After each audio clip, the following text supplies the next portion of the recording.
하나님 말씀은 데살로니가 전서 5장 1절로 11절 말씀입니다. 형제들아, 때와 시기에 관하여는 너희에게 쓸 것이 없음은 주의 날이 밤에 도둑같이 이룰 줄을 너희 자신이 자세히 알기 때문이라. 그들이 평안하다 안전하다 할 그때에 임신한 여자에게 해산의 고통이 이름과 같이 멸망이 갑자기 그들에게 이르리니 결코 피하지 못하리라. 형제들아, 너희는 어둠에 있지 아니하며 그날이 도둑같이 너희에게 임하지 못하리니 너희는 다 빛의 아들이요 낮의 아들이라. 우리가 밤이나 어둠에 속하지 아니하나니 그러므로 우리는 다른 이들과 같이 자지 말고 오직 깨어 정신을 차릴지라. 자는 자들은 밤에 자고 취하는 자들은 밤에 취하되 우리는 낮에 속하였으니 정신을 차리고 믿음과 사랑에 호심경을 붙이고 구원의 소망에 투구를 쓰자. 하나님이 우리를 세우심은 노하심에 이르게 하심이 아니요 오직 우리 주 예수 그리스도로 말미암아 구원을 받게 하심이라. 예수께서 우리를 위하여 죽으사 우리로 하여금 깨어 있든지 자든지 자기와 함께 살게 하려 하셨느니라. 그러므로 피차 권면하고 서로 덕을 세우기를 너희가 하는 것 같이 하라. 아멘. 우리의 신앙생활은 버티는 것이 아닙니다. 견디는 것도 아니고요. 주님과 함께 동행하는 것이고 함께 사는 것입니다. 그래서 우리는 신앙생활을 하나님 자녀답게 누린다라는 표현을 씁니다. 버틴다라는 것은 그때 가기까지 힘들지만 고생 끝 행복 시작이 있는 그 때까지 갈 때까지 내가 뭔가를 힘을 써야 되고 버티면서 그때를 기다려야 되는 거예요. 우리는 이 땅에서 열심히 사는 삶의 보상으로 잘 견딘 보상으로 천국을 상급으로 받는 것이 아닙니다.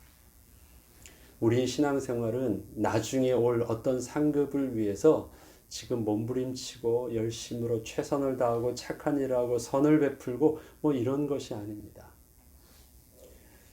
신앙생활은 하나님이 우리와 함께 하기를 원하셨고 그 원하시는 하나님의 소원을 따라 함께 하실 수 있도록 우리를 예수 그리스도의 은혜로 말미암아 자녀 삼아 주시고 우리를 구원하여 주시고 우리 가운데 하나님의 영이 거하는 하나님의 성전으로 우리를 만들어 주셨습니다. 재창조하여 주신 은혜를 그 은혜에 맞게 재창조하여 주신 그 은혜에 맞게 주님과 오늘도 동행하고 함께 누리는 것입니다. 그러하기에 인생은 보면 삶의 심각한 문제가 삶과 죽음의 그 경계선을 둔 두려움을 가지고 있습니다. 죽으면 다 끝난다라는 것이에요. 죽음은 없는 것이고 죽음은 멸망인 것이고 죽음은 나쁜 것입니다. 죽음은 불행한 것이고요. 그래서 우리의 오름과 우리의 행복과 우리의 모든 기쁨은 다 어디에 있어야 되느냐? 살아 있어야 된다는 거예요. 그래서 그들의 관심은 뭐냐? 그들의 두려움의 초점은 뭐냐면 죽음에 이르는 것입니다. 그래서 그때가 언제인지를 보려고 하고요. 그런 날이 속히 오지 않도록 그런 날이 내게는 오지 아니하도록 계속 경계하고 피하고 또 할 수만 있다면 무슨 수를 써서라도 그것을 자꾸 면해 보려는 몸부림을 칩니다. 한마디로 말해서 저들은 죽음을 두려워하는 것입니다. 지난 시간에 4장 13절부터 있는 내용 속에서 바울은 분명하게 이러한 말로 서로 위로하고 격려하라고 말을 했는데 그 중에 우리 산자가 죽은 자보다 더 낫지 못하다라는 것입니다. 산자나 죽은 자나 구별이 없습니다. 살아있기 때문에 더 옳은 것도 더 선한 것도 더 나은 것도 없이 지금 살아있는 자나 죽은 자라 다르지 않은 것은 죽은 자가 죽은 것이 아니라 저들은 자는 자이기 때문에 그렇습니다. 결국 하나님 앞에 설 때는 자는 자도 깨어서 나아갈 것이고 우리도 우리의 모습 안에서 불려서 하나님 앞에 동일하게 함께 설 때에는 하나님의 동일한 하나님의 약속과 하나님의 거룩함의 기준으로 우리를 심판하시고 하나님의 말씀을 순종하지 않은 자에게는 영벌의 심판으로 우리는 영생의 축복으로 우리를 맞이하여 주실 것이기 때문에 그렇습니다. 그래서 죽음에 대한 개념들을 분명히 바꾸어 놓았습니다. 죽은 것이 아니라 자는 것이고 우리에게 삶과 죽음의 지금의 인생의 육신의 그 시간표는 우리에겐 별 의미가 없다. 오늘 그 앞에 4장 13절부터 있던 그 부분들을 연장선을 두고 5장을 좀 보면 이해가 쉽습니다. 저들에게 있어서 형제들아 때와 시기에 관하여는 너에게 쓸 것이 없다라고 말합니다. 때와 시기. 우리가 밤과 낮이라는 개념을 볼 때요. 밤이라는 것이 밤이라는 그 타임의 개념 속에서의 밤과 낮이라는 또 타임의 개념 속에서의 낮에 대한 개념으로 본다면 밤은 분명히 그 어둠이라는 시간이에요. 그런데 바울은 밤과 어둠이라는 개념을요, 두 가지 개념으로 나눠서 쓰고 있습니다.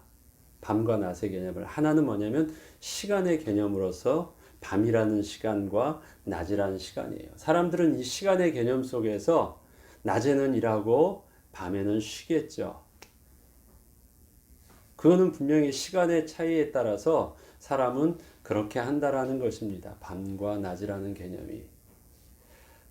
그런데 지금 앞에는 그렇게 밤과 낮을 시간의 개념으로 쓰다가 이것이 슬쩍 어떻게 지금 바뀌냐면요. 4절부터는 밤과 낮이 바로 공간의 개념과 상태의 개념으로 바뀝니다. 어둠에 속하였다, 낮에 속하였다라는 부분 속에서 시간의 개념이 없어지고요. 어둠에 속한 자, 낮에 속한 자 해서 그런 어떤 상태, 밤이란 상태 속에 속하였다라고 하는 공간과 아니면 어떠한 상태의 개념으로 낮과 밤에 대한 개념들을 바꾸어 씁니다. 시간의 개념으로 본다면요. 형제들아 때와 시기에 관하여 너에게 쓸 것이 없음은 주의 날이 밤에 도둑같이 이룰 줄을 너희 자신이 자세히 알기 때문이라. 이미 그것은 이야기를 했어요. 그 이야기한 대로 4장 13절 그 후반절 어제 읽었던 부분들을 보면 그날은 주님께서 분명히 때와 시기는 알지 못해도 반드시 오는 날이에요. 그건 우리가 알 수 없는 날이기 때문에 우리가 알 필요도 없는 날입니다. 우리에게 심각한 것은 내 육신의 죽음을 맞이하냐는 것이 아니라 주님 앞에 서는 날을 우리가 봐야 되는 거기 때문에 주님 앞에 서는 그 날은 우리가 버티다가 죽는다고 할지라도 그것이 문제가 되지 아니하고 내가 살아있다 할지라도 유리한 것이 없는 것은 결국 견디는 문제, 시간의 문제가 아니기 때문이라는 것입니다. 그런데 그것을 너희들이 주님이 오실 그날을 이제 너희들이 알고 있었기 때문에 이것에 대해서 바울은 더 이상 설명할 필요가 없다라는 것이죠. 그러면 그 날이 도둑같이 이룰 줄 알고 그 날에 대해서 나는 알지 못하기 때문에 저들이 할 수 있는 것은 뭐냐면 그들이 평안하다 안전하다 할 그때 임신한 여자에게 해산의 고통이 이른 것 같이 멸망이 갑자기 그들에게 이르니 결코 피하지 못하리라. 저들은요 그 날을 언제인지 모르기 때문에 분명히 저들은 당황스럽게 그 날을 당할 수밖에 도둑 당하는 것처럼 그 날을 준비함 없이 분명히 맞이해서 그렇게 저주를 받을 것이래요. 그런데 형제들아 너희는 어둠에 있지 아니하며 그날이 도둑같이 너에게 임하지 못할 것이다. 너희는 어둠에 있지 아니하다라고 표현을 합니다. 어둠에 있지 아니하다. 지금 이 어둠에 있지 않은 자, 그 다음에 밤에 속하지 아니하였다. 우리는 낮에 속하였다. 그러한 표현들은요, 다 어떤 표현이냐면 너희가 빛의 자녀이다. 빛에 속하여 있다. 너희는 예수 안에 속하여 있다. 10절에 보면 예수께서 우리를 위하여 죽으사 우리로 하여금 깨어 있든지 자든지 자기와 함께 살게 하였다. 빛 대신 주 안에 거한 것 자체가 우리에게 빛의 자녀라는 정체성입니다. 빛에 속하였다라는 것입니다. 예수 안에 있다라는 것입니다. 그것이 바로 너희가 자든지 깨어 있든지 너희들이 죽었든지 살았든지 간에 어떻게 해요? 하나님과 함께 살 수 있도록 하게 하신 그 은혜입니다. 그래서 우리가 죽음이 두렵지 않은 것은 죽은다 잔다 할지라도 주님 안에 있기 때문에 빛의 자녀이기 때문에 우리에게 있어서는 그것이 아무런 문제가 되지 않는다라는 것입니다. 그래서 빛과 어둠이라는 개념들을 단순한 시간의 개념이 아니라 지금 바울이 우리에게 알려주시는 그 개념은 뭐냐면 어디에 속하여 있느냐라는 것입니다. 빛 되신 그리스도의 참빛 되신 그리스도에 너희가 속하여 있느냐 아니면 그곳에 속하여 있지 않느냐. 시간으로 개념으로 본다라는 것은 이미 결론 났다. 그날은 반드시 올 것이지만 모른다.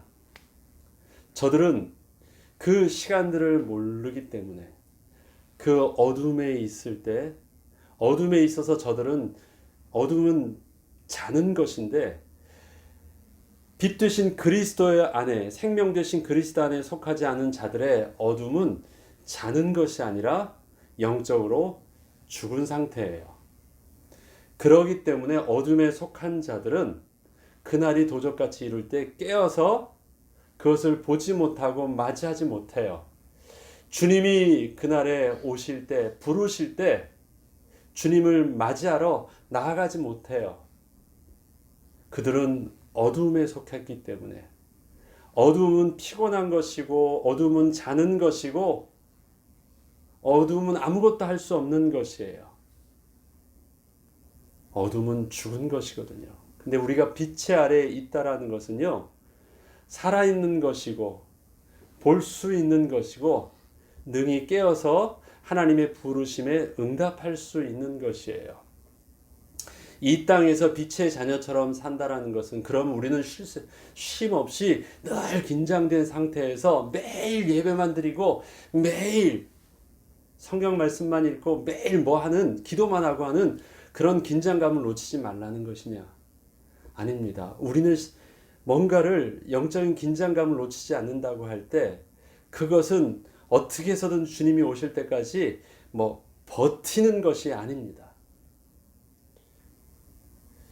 여기서 빛의 자녀처럼 사는 모습은 뭐냐면 8절에 우리는 낮에 속하였으니 정신을 차리고 믿음과 사랑에 호심경을 붙이고 구원의 소망의 투구를 쓰자. 우리가 주 안에 거하실 수 있는 영적인 비밀을 붙잡는 것입니다. 어떻게 하면 우리가 주님 안에 거하실 수 있을까? 어떻게 하면 우리가 성령의 인도하심을 받을 수 있을까? 그래서 우리가 빛의 자녀처럼 깨어 있자라는 것은 우리가 어떻게 해서든지 그리스도 안에 속한 자로 살아야 된다라는 것입니다. 여기 8절에 의의 호심경과 구원의 투구를 말하지만 에베소서에서 바울은 우리 하나님의 전신갑주를 통해서 좀 더 이 부분들을 구체적으로 했었죠. 우리가 주님 안에 거하기 위해서는 어둠에 속한 자와 영적인 싸움을 하기 위해서 필요한 것이 우리에게 뭐예요? 우리에게 구원받음을, 구원의 투구를, 하나님의 의로 말미암아 내가 당당하게 가슴을 피고 설 수 있음을, 의의 투구를, 의의 믿음의 방패를, 그 다음에 성령의 검과 하나님의 말씀의 검과 평안의 허리띠와 평안의 신과 진리의 허리띠와 이런 모든 부분들은 다 어디에 속한 것이냐면 우리가 그리스도 안에 속하여서 주님과 함께 온전히 인도받는 삶의 중요한 영적인 비밀들인 것입니다. 그래야 하기에 우리가 정말 기다림이라면 신앙을 버티는 것이고 그때까지 힘들지만 어떻게 한번 해보자라는 것이 신앙 시간의 개념으로 보면 그렇지만 우리는 그날이 늦게 오든요 우리는 지칠 것이 없어요. 버티고 있는 것이 아니니까 지루할 것도 없어요. 답답할 것도 없어요. 내 시간표와 하나님의 시간표가 엇갈린다고 해서 그것이 답답하거나 잘못된 것도 아니에요. 우리의 신앙생활은 뭐냐? 내가 뭔가를 기다리고 있는 것이 아니라 그 주님을 오늘 내가 임마누엘 하시는 주님을 내 안에 성령으로 함께 계시는 주님을 내가 오늘 주님과 함께 동행하는 것이고 주님을 누리는 것이기 때문에 그렇습니다. 그러면 오늘 관심은 무엇입니까? 아직 오늘도 아니네가 아니라 오늘도 눈을 떴을 때 오늘도 이 땅에서 주님과 함께 살게 하시는 또 하나님의 뜻을 따라 오늘 성령의 도우심과 인도하심과 하나님과 함께 더불어 그 기쁨을 누리는 것입니다. 하나님 오늘 어떻게 해야 될까요? 하나님 오늘 내게 무엇을 원하세요? 우리는 그것을 묻는 것입니다. 하나님 아직도 안 오셨어요? 그것이 아니에요. 아직도 안 오신 것이 아니에요. 이미 우리 가운데 하나님 나라로 임하셔서 이미 우리 가운데 하나님 나라의 축복을 이 땅에서 여전히 살게 하셨어요.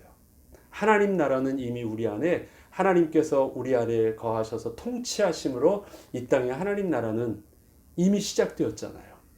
예수 그리스도의 다스리심을 우리가 인정하고 주님을 우리의 왕으로 모시는 순간 하나님의 통치하심에 하나님 나라는 이미 우리 안에 구원받는 순간 시작되어졌어요. 버티다가 하나님 나라로 가는 것이 아니라 이미 우리 안에 시작되어진 하나님의 나라를 오늘도 왕 되신 주님의 말씀을 순종하고 말씀에 귀 기울이고 그분과 함께 그분의 도우심을 따라 우리는 오늘도 나아가는 것입니다. 그러한 우리에게 때와 시기라는 것이 뭐 문제가 됩니까?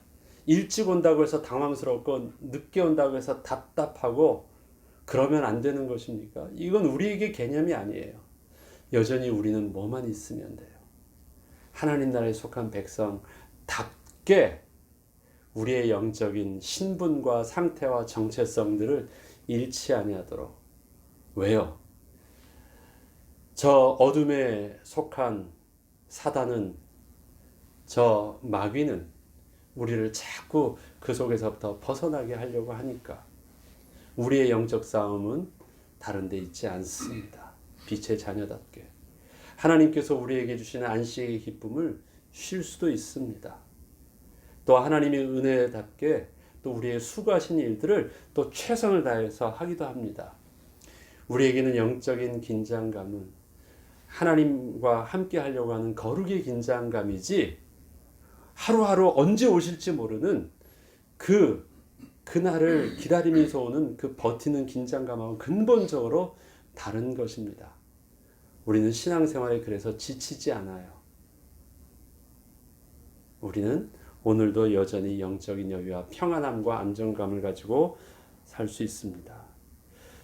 마지막으로 다시 한 번 더 정리하겠습니다. 10절에 보면 예수께서 우리를 위하여 죽으사 우리로 하여금 깨어 있든지 자든지 자기와 함께 살게 하려 하셨느냐. 자기와 함께 살게 하시는 것이 목적이십니다. 깨어 있든지 자든지 살든지 죽든지 간에 무엇만 있으면 아무 문제가 없어요. 주님 안에 속하여 있으면 주님과 함께하면 아무런 문제가 없습니다. 그러므로 피차 권면하고 서로 덕을 세우기를 너희가 한 것 같이 하라. 먼저 사랑한 이를 혹시 보낸 자가 있습니까?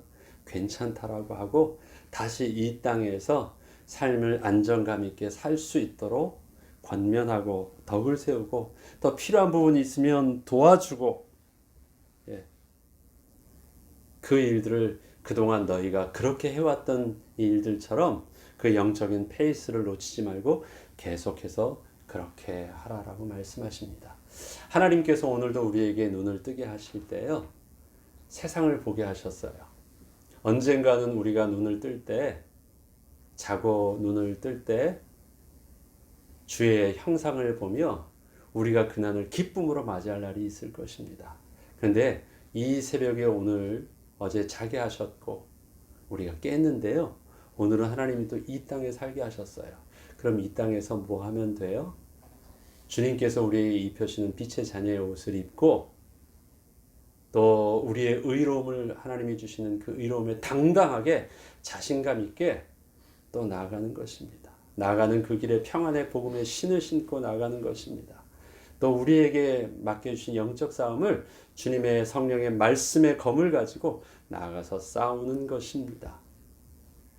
그리고 우리가 오늘도 여전히 당당하게 또 자신감 있게 설 수 있는 것은 우리에게 구원의 투구를 쓴 또 대장 되신 주님이 우리 앞서 행하시는 그 은혜를 따라 오늘도 사는 것입니다. 주의 말씀을 따라 오늘도 성령의 인도함 받게 하시고 평안함으로 또 주님 주신 그 은혜의 삶을 오늘도 당당하게 누리게 하고 기도하고 응답받는 저와 여러분 되길 주의 이름으로 축원합니다. 주기도문으로 마치겠습니다.